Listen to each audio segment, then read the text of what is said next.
आदरणीय साहित्यिक कार्यक्रम अध्यक्षज्यू, मञ्चमा आसीन हुनुभएका साहित्यिक बौद्धिक र तार्किक व्यक्तिहरू लगायत यहाँ सबै उपस्थित सामाजिक साहित्यिक व्यक्तिहरू मेरो सम्मेलनलाई हिँड्नको लागि सम्मेलन पालन गर्नुहुन्छ र आजको यस मासिक रचना वाचन विश्वास गुरुको 93औं जन्मजयन्ती र पुरस्कार एवं सम्मान कार्यक्रममा मलाई पनि सम्मानको निम्ति योग्य सम्झिएर सम्मानित गरिदिनु भएकोमा म सम्पूर्ण भेषजराज साहित्य प्रतिष्ठान लगायत छनौट समितिप्रति म अत्यन्त आभारी छु। विगतको लामो समयदेखि यस भेषजराज साहित्य प्रतिष्ठानले विभिन्न साहित्यिक गतिविधि र क्रियाकलाप मार्फत यस क्षेत्र लगायत सिङ्गो नेपाली साहित्यको क्षेत्रमा एउटा चाहिँ गहकिलो दिन छोड्न सफल भएको छ र अझै यसका कार्यक्षेत्रहरू अझै विस्तारित हुन्, सफलीभूत हुन् भन्ने हार्दिक शुभकामना पनि व्यक्त गर्न चाहन्छु। मान्छेलाई कुनै न कुनै कारणबाट आफ्नो काममा उत्प्रेरित र लगनशील भएर लाग्नको लागि प्रेरणा दिने एउटा सशक्त माध्यम भनेको सम्मान र पुरस्कार नै हो। अरूले स्याबास भन्दा बधाई दिँदा त यो मन होसिन्छ। त्यसमाथि पनि मलाई लामो समय अध्यापन गराउनु भएका गुरु, बौद्धिक साहित्यिक र प्राज्ञिक अन्तल चेतनाका गायक,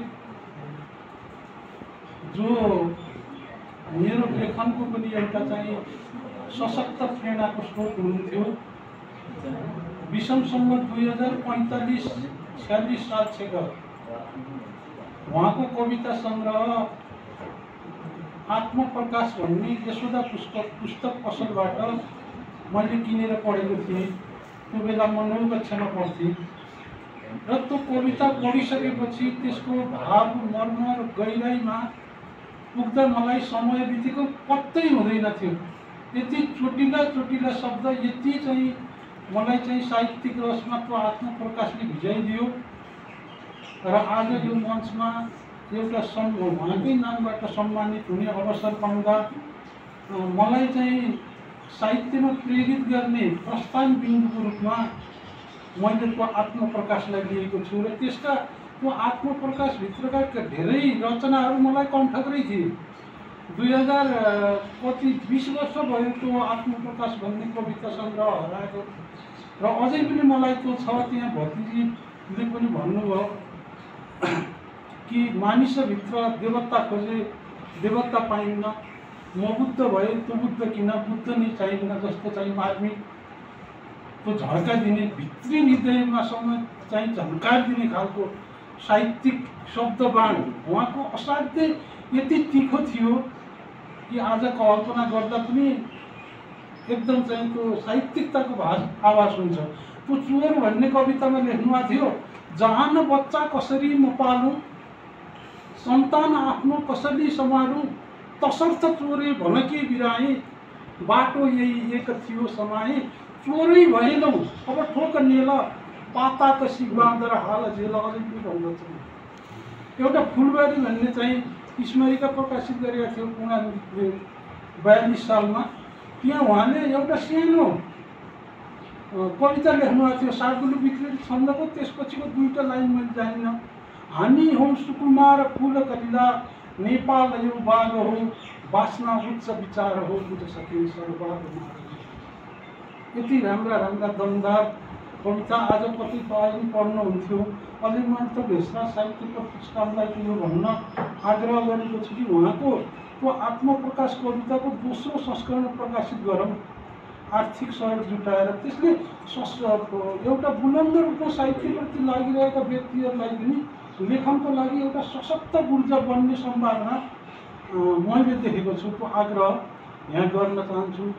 उहाँ जस्ता एउटा विद्वत व्यक्तिबाट, मेरो आदरणीय गुरुबाट सम्मानित हुन पाउँदा म अत्यन्तै सम्मानित छु। अर्कोतर्फ मेरो डिग्रीको थेसिस हेर्ने गुरु हुनुहुन्छ अनन्त अर्याल गुरु, उहाँसँग सँगै रहेर सम्मान ग्रहण गर्न पाउनु मेरो लागि चानी चुने कुरो होइन। त्यसै भएर त अर्को कुरो के हुन्छ भने एउटा साहित्यकारको समाज र देशलाई हेर्ने दृष्टिकोण फरक हुन्छ।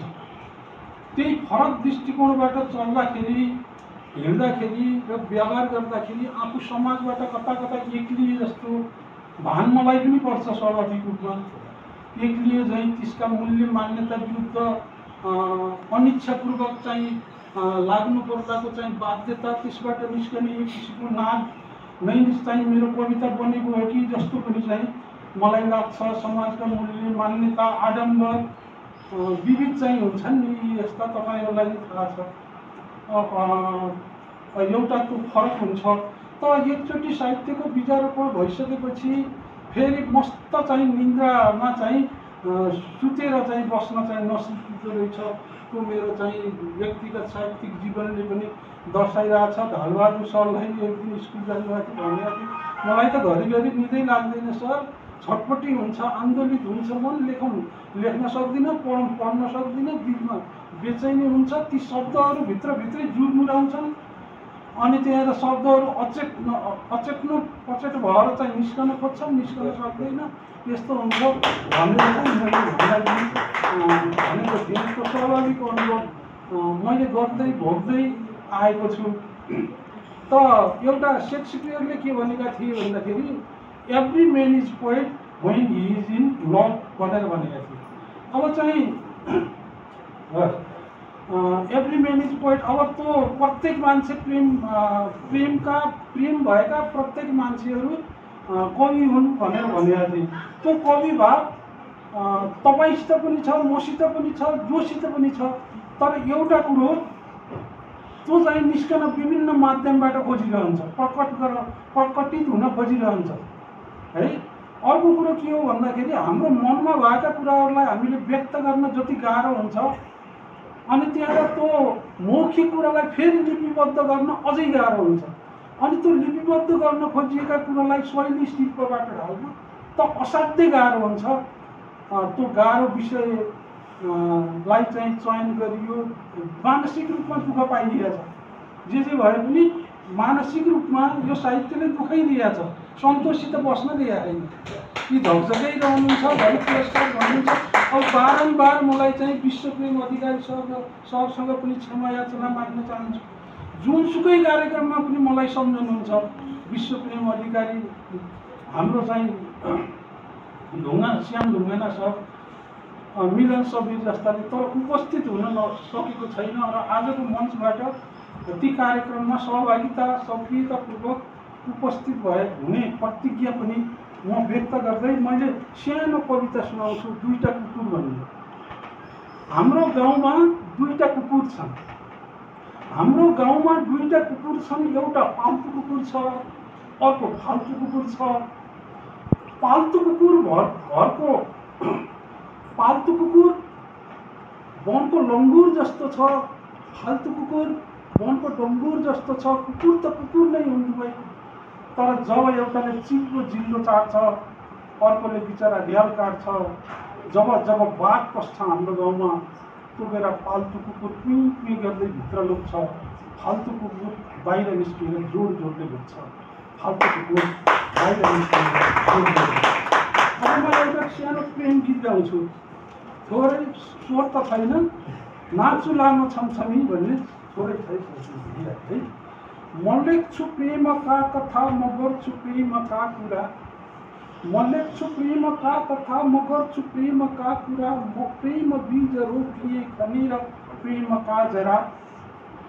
म एक प्रेमको धनी, न प्रेम स्वरको कमी। म नाचुला म छमछमी। म एक प्रेम भक्त हूँ, मैं एक प्रेम गायक, मैं एक प्रेम सत्य हूँ, मैं एक प्रेम लायक। म उष्ण प्यास मेटुला पिएर प्रेम कलकली, म नाचुला म नाचुला म नाचुला म चल्छु। सगर्व प्रेम पाउँदा सगर्व प्रेम लाउँदा, प्रकाशले र रङ्गले सप्रेम गीत गाउँदा, यहाँ छ प्रेमको घडी वहाँ छ प्रेमको झरी, यहाँ छ प्रेमको घडी वहाँ छ प्रेमको झरी। म नाचुला म नाचुला म नाचुला म चल्छु। झनै सुवास पोखियोस् सफा र सत्य धर्ममा, सदा सदा म पोखिने म हुन्छु प्रेम कर्ममा। म गर्छु प्रेम याचना, म गर्छु प्रेम याचना, म घोड्छु प्रेमको कसी। म नाचुला म नाचुला म नाचुला म नाचुला म नाचुला म छमछमी, म नाचुला छमछमी।